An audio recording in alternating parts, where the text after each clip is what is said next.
Hello mommies, dear mommies, welcome my channel pregnancy help. My dear mommies, आप सभी को प्यार भरा नमस्कार, जय श्री कृष्ण, राधे राधे। डियर मॉमीज, जैसे ही हम प्रेग्नेंट होते हैं तो प्रेगनेंसी के समय हमें बहुत सारी प्रॉब्लम्स को फेस करना होता है। बहुत सारे जो बॉडी में हमारे में बदलाव होते हैं, ओवर वेट हो जाते हैं, बहुत ज़्यादा वजन बढ़ जाता है, बीपी की प्रॉब्लम हो जाती है, डायबिटीज़ की प्रॉब्लम हो जाती है, थायराइड की प्रॉब्लम हो जाती है। तो बहुत सारी प्रॉब्लम्स को हमें फेस करना होता है। तो जब प्रेग्नेंट होते हैं तो प्रेगनेंसी में हमें एक और चिंता सताती है, वो है डायबिटीज़ होने की। जी हाँ, अक्सर जो प्रेग्नेंट लेडी होती हैं उन्हें प्रेगनेंसी में जेस्टेशनल डायबिटीज़ होने के चांसेस बहुत ज़्यादा हद तक बढ़ जाते हैं और मोस्टली जो प्रेग्नेंट लेडी होती है उन्हें जेस्टेशनल डायबिटीज़ हो ही जाती है। तब जब हम प्रेग्नेंट होते हैं और प्रेगनेंसी के जब हम सारे चेकअप कराते हैं, डॉक्टर हमें सारे चेकअप के लिए हमें बोलते हैं, जिसमें ये चेक किया जाता है कि कहीं आपको थायराइड की प्रॉब्लम तो नहीं है, आपका हीमोग्लोबिन कितना है, आपको डायबिटीज़ की तो प्रॉब्लम तो नहीं है, HIV का होता है। बहुत सारे टेस्ट किए जाते हैं जिसमें हमारा जो जेस्टेशनल डायबिटीज़ का टेस्ट है जो बहुत इंपॉर्टेंट है, जो कि हर माँ को कराना चाहिए। यदि आपने कंसीव किया है, यदि आप प्रेग्नेंट हैं, तो मैं आपको यही सजेस्ट करूँगी, प्लीज़ आप चेकअप ज़रूर करवाएं, क्योंकि अगर आप इसको नज़रअंदाज करेंगी तो ये आपके लिए और आपके बच्चे के लिए प्रॉब्लम क्रिएट कर सकता है। देखिए, जो जेस्टेशनल डायबिटीज़ होती है प्रेगनेंसी में, उसकी दवाइयाँ डॉक्टर द्वारा दी जाती हैं जो कि हम खाते हैं। जब हमारा बच्चा हो जाता है तो उसके बाद ये धीरे धीरे अपने आप सही हो जाती है, ठीक है, और बच्चे तक ये प्रॉब्लम नहीं जा पाती है। इसलिए इसका चेकअप कराना बहुत ज़रूरी है। अगर है तो आपको अपनी डाइट में चीज़ें का जो सुधार करना बहुत ज़रूरी है। तो यदि आपको ऐसा लग रहा है, आपको खतरा है या आपकी रिपोर्ट में ऐसा आया है कि आपको जेस्टेशनल डायबिटीज़ है और आप प्रेग्नेंट हैं, तो आपको अपनी डाइट में क्या क्या इंक्लूड करना है, क्या क्या चीज़ें लेनी है, वो मैं आज आपको शेयर करने वाली हूँ। क्योंकि देखिए, फर्स्ट जो प्रेगनेंसी थी मेरी 2 डॉटर हैं प्यारी सी, जिसमें मेरी जब फर्स्ट प्रेगनेंसी थी तब मुझे जेस्टेशनल डायबिटीज़ नहीं थी, बट सेकंड टाइम मुझे ये प्रॉब्लम हुई। तो डॉक्टर ने मुझे क्या क्या सजेस्ट किया कि मुझे डाइट में क्या क्या लेना है, वो ही चीज़ें मैं आपके साथ शेयर करने वाली हूँ, जिससे कि आपकी जो डायबिटीज़ है वो कंट्रोल रहेगी और ऑलमोस्ट ख़त्म हो जाएगी और आपके बच्चे को भी कोई प्रॉब्लम नहीं होगी। तो सबसे पहले हम बात करेंगे कि आप जो भी खाना ले रहे हैं जिसमें आपको मैग्नीशियम अच्छी मात्रा में लेना है। यदि आप देखिए मैग्नीशियम अच्छी मात्रा में लेंगे तो उससे आपके बच्चे की जो बोन्स हैं, बच्चे के जो टीथ बनेंगे,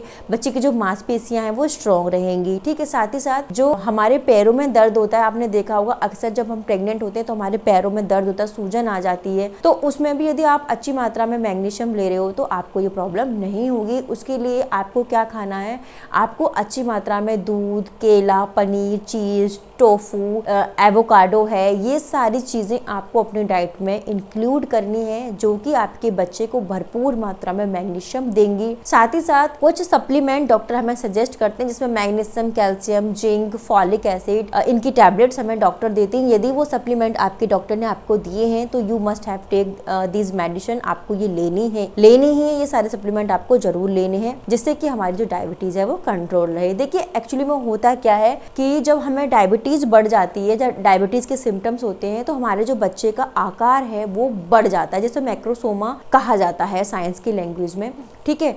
तो हम नहीं चाहते कि हमारे बच्चे का जो वेट है, जो आकार है वो बढ़ जाए, तो उसलिए हमें अपनी डायबिटीज़ को कंट्रोल करना बहुत ज़रूरी है। तो जैसा कि मैंने बताया, आपको मैग्नीशियम अच्छी मात्रा में लेना है। दूसरा, आपको अच्छी मात्रा में फाइबर लेना है। जी हाँ, जो भी आपका फूड है, जो भी आप फूड खा रहे हो, उसमें हाई लेवल का फाइबर युक्त फूड होना चाहिए। उसके लिए जो भी आप फ्रूट ले रहे हैं उसका आप जूस ना लें, आप उसे फ्रूट्स में खाइए, तो उससे अच्छी मात्रा में फाइबर मिलेंगे। यदि आप फाइबर खाते हो तो उससे जो हमारा पाचन तंत्र है वो दुरुस्त रहता है, ठीक है। जो हमारी कोलेस्ट्रॉल की प्रॉब्लम है और जो पित्त रस निकलता है वो सारी चीज़ें कंट्रोल रहती हैं, और हमें जो कब्ज़ की प्रॉब्लम बहुत ज़्यादा हो जाती है प्रेगनेंसी के समय में वो भी ख़त्म हो जाती है यदि आप अच्छी मात्रा में फाइबर ले रहे हैं, ठीक है। और हमारा जो ब्लड शुगर है वो भी अप एंड डाउन नहीं होता, वो भी नॉर्मल रहता है जितना कि हमें चाहिए होता है। तो इसके लिए आपको अपनी डाइट में अच्छे फाइबर वाले फूड लेने हैं। उसके लिए जैसे कि मैंने बताया, आपको जो फ्रूट ले रही हैं उसके आप जूस ना लेके आप उसको फ्रूट्स को ही खाइए, जिससे आपको फाइबर मिलेगा।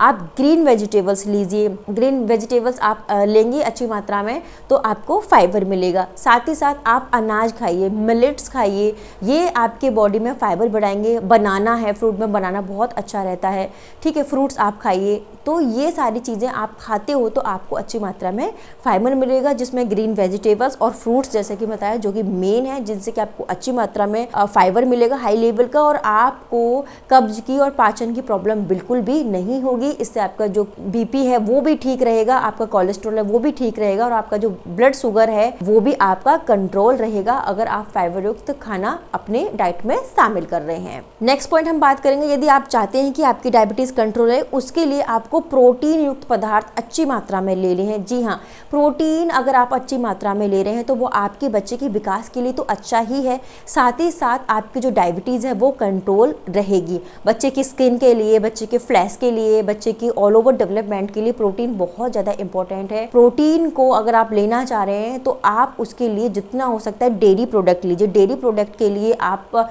चीज़ ले सकते हैं, पनीर है, टोफू है, सोयाबीन है, दूध है। तो ये सारी चीज़ें जो आप ले रहे हो तो इनसे आपको अच्छी मात्रा में प्रोटीन मिलेगा। तो आप प्रोटीन अपनी डाइट में ज़रूर इनटेक करें, इससे आपका जो ब्लड शुगर है वो फ्लैक्चुएट नहीं होगा और आपके बच्चे को किसी भी प्रकार का नुकसान नहीं होगा। इसके साथ आप और क्या ले सकते हैं जिससे कि आपका जो ब्लड शुगर है वो अच्छा रहे, बढ़े नहीं, तो उसके लिए आप कार्बोहाइड्रेट अच्छी मात्रा में ले सकते हैं। देखिए, प्रोटीन, मैग्नीशियम, अच्छे फाइबर और कार्बोहाइड्रेट, वो सारी ही चीज़ें मीन्स आपको एक बैलेंस डाइट लेनी है, ठीक है।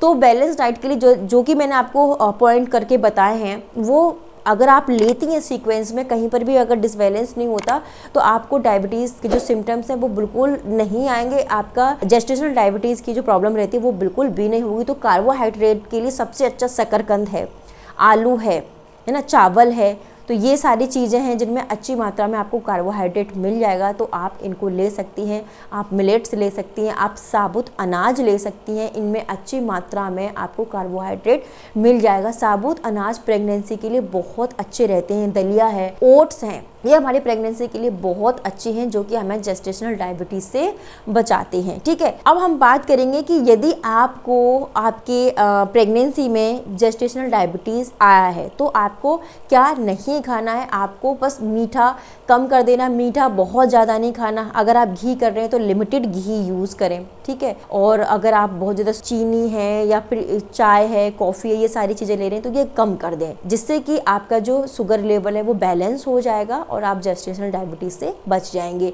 तो यही चीज़ें आपने नहीं खानी है। बहुत ज़्यादा आपको चावल, ब्रेड, कोई भी स्वीट ये अवॉइड करनी है। जूसेस बिल्कुल अवॉइड कर देने हैं। फ्रूट्स खा सकते हैं बट जूस नहीं ले सकते, क्योंकि जूस पीने से हमारा जो शुगर लेवल है बहुत जल्दी बढ़ता है, ठीक है। अगर आप बहुत ज़्यादा ले रहे हैं तो उनसे बहुत जल्दी बढ़ने के चांसेस रहते हैं। तो आप ये सारी चीज़ें बैलेंस करके चलिए। तो इस तरीके से आप अपने आप को जेस्टेशनल डायबिटीज़ होने से बचा सकते हैं और अपने बच्चे को भी बचा सकते हैं। देखिए, यदि आप इसका ध्यान नहीं रखेंगे तो आपने अभी देखो, पहले ये सारी चीज़ें नहीं होती थी, इतना नहीं देखने को मिलता था, लेकिन अब हर प्रेग्नेंट लेडी को जेस्टेशनल डायबिटीज देखने को मिल जाती है। और अगर आप उस चीज को क्योर नहीं करते तो वो आपके थ्रू यानी मदर के थ्रू बच्चे में ट्रांसफर हो जाती है और बहुत छोटी सी एज में ही बच्चे डायबिटीज के शिकार हो जाते हैं। तो प्लीज अपने बच्चे को सेफ रखें, क्योर करें और अच्छी डाइट लें। आई होप ये वीडियो आपके लिए यूजफुल होगी। अगर आपको ये वीडियो अच्छी लगी तो प्लीज इस वीडियो को जितना हो सकता है अपने फ्रेंड सर्कल में शेयर करें, लाइक करें और अपना प्यार इसी तरह मेरे साथ बनाए रखें। मैं नेक्स्ट वीडियो में मिलती हूँ नेक्स्ट टॉपिक के साथ। तब तक के लिए नमस्कार।